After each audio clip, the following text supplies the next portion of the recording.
tugon sa malakas na pagbuhos ng ulan, pagbaha at pagkasira ng mga daan sa kalsada dulot ng southwest monsoon at low pressure area, isinagawa ang accounting ng Reactionary Standby Support Force or RSSF ng Police Regional Office 5. Ito ay naglalayong tiyakin ang kahandaan ng mga personnel sa harap ng mga banta ng pagbaha, landslide at iba pang epekto ng masamang panahon sa rehiyon. Police Staff Sergeant Tadeos Quintana sa report.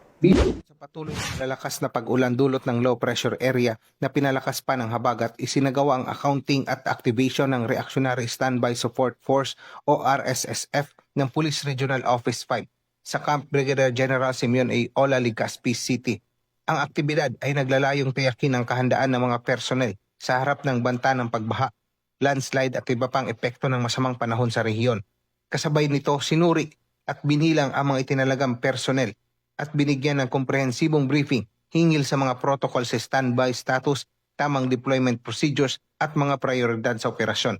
Binigyan din ang mahalagang papel ng RSSF sa mga disaster response operation tulad ng search and rescue, pamamahagi ng ayuda at pagbibigay suporta sa mga lokal na pamahalaan at mamamayang apektado ng kalamidad. Patuloy ang panawagan ng PRO5 sa publiko na manatiling alerto, makinig sa babala ng panahon at makipag-ugnayan sa kanilang mga barangay at lokal na otoridad para sa kanilang kaligtasan. Mula dito sa Legazpi City, Albay, ako ang inyong PNN Correspondent Police Staff Sergeant Quintana, alagad ng batas, tagataguyod ng Balitang Pulis.